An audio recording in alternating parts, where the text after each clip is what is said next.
नमस्कार दोस्तों, आज मैंने एक अखबार में एक खबर पढ़ी कि दिल्ली के प्रदूषण के अंदर पराली से जलने वाले प्रदूषण की हिस्सेदारी मात्र 8% है। यानी कि 92% जो ये प्रदूषण है उसकी जिम्मेदार दिल्ली की अलग अलग एजेंसियों की जिम्मेदारी से है। जैसे दिल्ली सरकार, एमसीडी और तमाम यहाँ की जो एजेंसियाँ यहाँ की सरकारें चलाती हैं और सब भारतीय जनता पार्टी की हैं। तो मेरी दिलचस्पी हुई कि मैं इसका कुछ डेटा निकालूं, और जब मैंने कुछ डेटा निकाला तो केंद्र सरकार की 2 एजेंसियों ने बहुत ही बड़ी बात पंजाब की पराली के विषय में कही है। एक तो secretary department of agricultural research and education mister ML Jat इन्होंने, और दूसरे director general DG ICAR Indian council for agricultural research ICAR, दोनों केंद्र सरकार की संस्थाएं हैं, डिपार्टमेंट है। और उन लोगों ने कहा है कि पिछले कुछ वर्षों में पंजाब की अंदर पराली जलने की जो वारदात हैं उनमें 95% कमी आई है। 95% कमी, ये बहुत बड़ी बात है। एक सरकार जो दिल्ली में थी और उसी पार्टी की सरकार जब पंजाब में थी, और वो सरकार जब 2022 में बनी, उससे पहले के प्रदूषण के आंकड़े भी मैं आपको बताऊंगा। सैटेलाइट इमेजरीज के हिसाब से वो आंकड़े हमारे पास हैं। उस सरकार के बनने के बाद किस तरीके से किसानों से बातचीत करके, सब्सिडीज देके, क्या क्या करके, जतन करके सरकार ने ये पराली के इंसिडेंट्स को कम किया, मैं आपको बताऊंगा। मगर इसके बावजूद दिल्ली के अंदर जो प्रदूषण के हालात इस साल हैं, ऐसे हालात कभी नहीं देखे गए।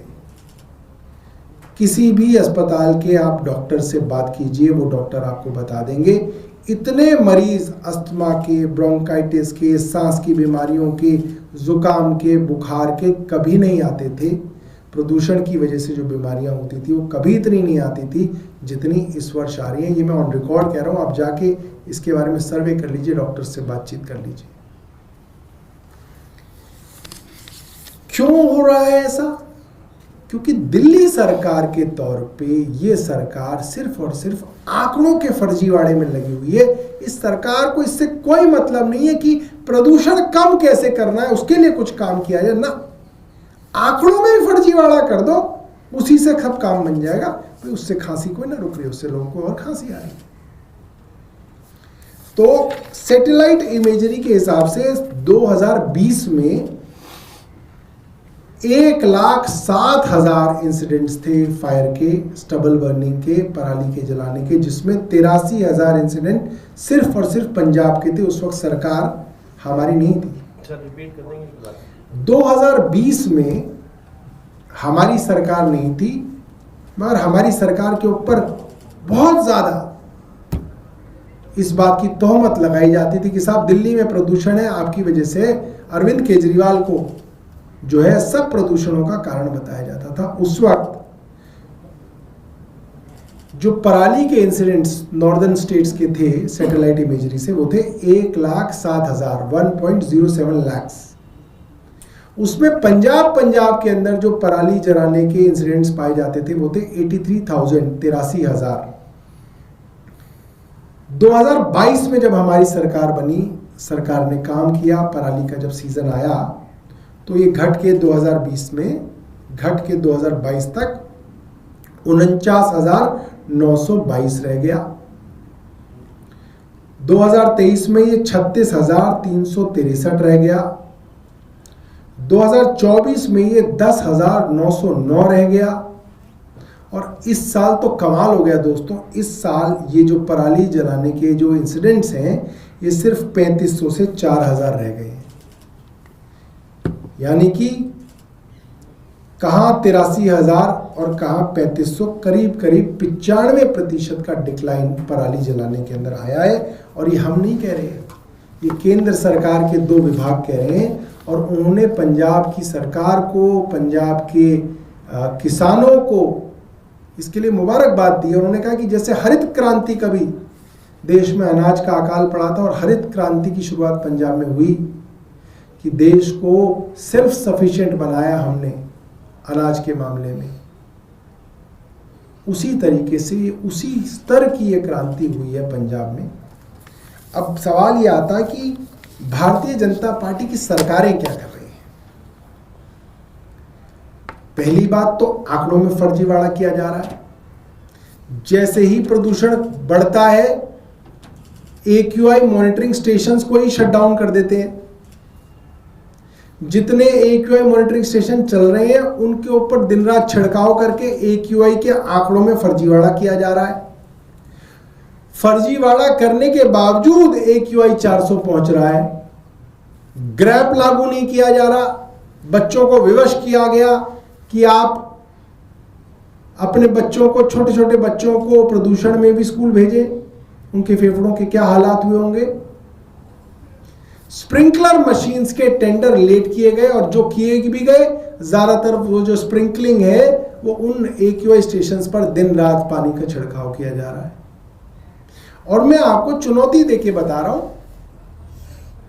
सरकार के अफसर इस कदर रिश्वतखोरी के अंदर नाक तक डूबे हुए हैं कि जगह जगह कंस्ट्रक्शन एक्टिविटी चल रही है। आप जाके देख लीजिए। जिन SDM DM की जिम्मेदारी है कि कंस्ट्रक्शन एक्टिविटी पर ग्रैप 3 के दौरान रोक लगे, वो सब लोग पैसे कमाने का धंधा बना रखा है उन लोगों ने। और तमाम जगहों पे जो आदमी पैसा दे देता है उसकी कंस्ट्रक्शन एक्टिविटी चल रही है, चाहे वो सरकारी हो चाहे वो प्राइवेट हो।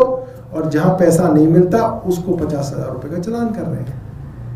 खुल्लम खुल्ला चल रहा है। इससे पता चलता है किस स्तर का भ्रष्टाचार दिल्ली के अंदर व्याप्त है। नाक तक भ्रष्टाचार में सरकार डूबी हुई है। आप निकल जाइए, कहीं भी निकल जाइए, आप दिल्ली के किसी भी कोने में निकल जाइए, सरकारी ठेकेदार पैसा दे रहा है DM SDM दफ्तर में, प्राइवेट कंस्ट्रक्शन जिसकी चल रही है वो पैसा दे रहा है। रोज के पैसे बंधे हुए हैं, रोज का इतना पैसा होगा, वो पैसा दिया जा रहा है और वो कंस्ट्रक्शन चल रही है, खुल्लम खुल्ला चल रही है। क्योंकि सरकार को इससे कोई फर्क नहीं पड़ता कि प्रदूषण बढ़े तो बढ़े, हमने तो आंकड़ों में ही फर्जीवाड़ा कर दिया। तो मैं दोबारा से पंजाब की सरकार को बधाई दूंगा और दिल्ली की सरकार से पूछूंगा कि भाई 8% तो चलो पराली का आ रहा है, यूपी हरियाणा पंजाब ये जो 92% प्रदूषण है इसके लिए आप क्या कर रहे हो। मैं निवान जी से कहूंगा कि वो एक बार पंजाब सरकार ने क्या करा उसके बारे में बताएं। बहुत बहुत धन्यवाद। सभी को नमस्कार। तो जैसे कि अभी सौरभ जी ने बताया कि जिस तरह से पंजाब में एक जो पराली जलाने के केसेस सामने आ रहे हैं उसमें बहुत शार्प डिक्लाइन हुआ है। ये केवल और केवल इस वजह से नहीं है कि बीजेपी की तरह हम लोग कोई मैनेजमेंट करने की कोशिश करते हैं या AQI मीटर्स के आगे स्प्रिंकल करते हैं। हमने ऑन ग्राउंड बहुत काम किया है। पंजाब सरकार ने बहुत अप्रिशिएटिंग काम किया है जिस वजह से ये कम हुआ है। मैं आपके सामने कुछ ऐसी चीजें रखना चाहता हूं जो पंजाब सरकार ने की है जिस वजह से वहां पर पराली चलाने के जो केसेस हैं वो बहुत शार्पली डिक्लाइन हुए हैं। जैसे भी सौरभ जी ने बताया कि ये केसेस लगभग 80,000 के आसपास थे 2020 में और अभी 3500 के आसपास हैं। उसकी वजह ये है कि पंजाब सरकार लगातार जो है वो किसानों के साथ ऑन ग्राउंड काम कर रही है। पंजाब सरकार ने ऑन ग्राउंड वॉलंटियर टीम्स बनाई हैं जो किसानों के साथ मिलके किसानों को अवेयरनेस भी दे रहे हैं प्लस किसानों को इसका फिजिबल सॉल्यूशन भी दे रहे हैं। सॉल्यूशन की अगर बात करें तो हम किसानों को मशीन सब्सिडीज दे रहे हैं, किसानों को ये मदद कर रहे हैं कि वो ऐसी मशीन्स खरीदें। सरकार उनकी सहायता कर रही है जिससे पराली को आप पैकिंग मटेरियल के लिए उसको पैक कर सकते हैं और इंडस्ट्रीज को सप्लाई कर सकते हैं। दूसरा जो डिस्ट्रीब्यूशन जो टेक्नोलॉजी है डिस्ट्रीब्यूशन के लिए ट्रांसपोर्टेशन है वो सरकार प्रोवाइड कर रही है ताकि किसानों के खेतों से वो स्टबल उठाई जाए और इंडस्ट्रीज तक पहुंचाई जाए। चाहे आप इन सीटू मैनेजमेंट कहें, चाहे इंसेंटिव्स कहें, चाहे सब्सिडी फॉर हैप्पी सीडर कहें, चाहे कस्टम हायरिंग सेंटर्स कहें, पंजाब सरकार ने हर वो सुविधा किसान के लिए की है जिससे किसान जो है वो सीधा सरकार के संपर्क से इंडस्ट्रीज को रीच आउट कर रहा है और अपनी स्टबन को जलाने के बजाय उससे पैसे कमा रहा है। आज ये बीजेपी के मंत्री ने ऑन रिकॉर्ड ऑन कैमरास कहा है कि पंजाब का किसान, सिरसा जी ने ये ऑन रिकॉर्ड कहा है कि पंजाब का किसान जो है उसको पराली जलाने की जरूरत नहीं है, सरकार उसको पैसा दे रही है पराली के लिए। ये बिल्कुल सच्चाई है। सरकार किसानों को या तो डायरेक्टली उनसे प्रोक्योर कर रही है या इंडस्ट्रीज के थ्रू पराली को प्रोक्योर करा रही है। ये वजह है कि पंजाब के अंदर आज जो पराली जलाने के केसेस हैं वो एज लो एज 3500 हैं। और दूसरा, जो हमने ग्रीन वॉर रूम्स पंजाब के अंदर बनाए हैं जहां पे किसान इजीली अप्रोचेबल, हर गांव के पास में ग्रीन वॉर रूम है जहां पे किसान जा सकता है और अगर उसको अवेयरनेस नहीं है तो वो सरकार से अवेयरनेस ले सकता है। इसमें सरकारी मशीनरी तो इन्वॉल्व है लेकिन जो हमारे वॉलंटियर्स हैं वो भी ऑन ग्राउंड हर वक्त अवेलेबल है किसानों की मदद करने के लिए। जैसा आप सब जानते हैं कि आम आदमी पार्टी की जो सरकार होती है, चाहे वो दिल्ली में हो चाहे वो पंजाब में हो, हम सोल्यूशन ड्रिवन गवर्नमेंट हैं। चाहे हम दिल्ली में थे, हमने पोल्यूशन के लिए सोल्यूशन निकालने के लिए ऑन ग्राउंड काम किया। केवल इस सरकार की तरह नकली घाट क्रिएट नहीं किया, केवल आईक्यू मीटर्स के आगे स्प्रिंकलिंग नहीं करी, हमने ऑन ग्राउंड इंप्लीमेंट किया। अब जैसे ही ये बीजेपी गवर्नमेंट आ गई है, जो हमारे ऑन ग्राउंड इंप्लीमेंटेड प्रोग्राम्स थे सब पे पानी फिर गया है। सारे आप ग्रीन वॉर रूम्स जाके देख लिए, खाली पड़े हैं, वहां पे कोई नहीं बैठता। चाहे आप हमारे जो पोल्यूशन क्रिएटिंग जो कंस्ट्रक्शन साइट्स हैं उनके लिए कुछ नहीं हो रहा। वैसे ही हमने जो जैसा दिल्ली में काम किया था वैसा ही हम पंजाब में काम कर रहे हैं। यही रीजन है कि पंजाब का जो टेक्निकली स्टबल बर्निंग केसेस है बहुत लो हैं। धन्यवाद। सौरभ जी, एक सवाल है। दिल्ली की सीएम ने एक कार्यक्रम में कहा कि पिछली सरकार ने पॉल्यूशन को लेकर कोई काम नहीं किया और आज नई बसों की भी एक सौगात दी गई है। पिछले दिनों आपने भी मुद्दा उठाया था कि बसें नहीं है और 8 महीने में वो कह रही है 1400 बस दे दी है दिल्ली को। देखिए, ऐसा है, ये सारे के सारे टेंडर हमारी आम आदमी पार्टी की सरकार ने किए। वर्षों से इसके ऊपर काम किया। हमारी बस जब आ गई तो इनके द्वारा लगाए गए अफसरों ने उसके ऊपर कहा कि इनके अंदर मेक इन इंडिया कंपोनेंट नहीं है, लिहाजा इनको सड़क पे नहीं उतारा जाएगा। और अक्टूबर से उन सड़कों को बस के डिपो में खड़ा कर दिया गया। वो बस वहीं की वहीं खड़ी रही, वही कंपोनेंट उनमें लगे रहे। मगर जब फरवरी में इनकी सरकार आ गई, उन्हीं अफसरों ने उन बसों को सड़क पर उतार दिया।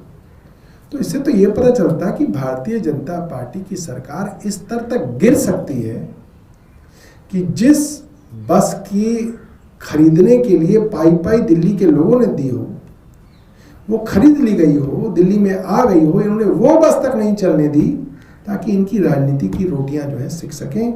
और अब इनकी सरकार बन गई तो इन्होंने वही सड़कें, बसें जो है सड़कों पर उतार दी।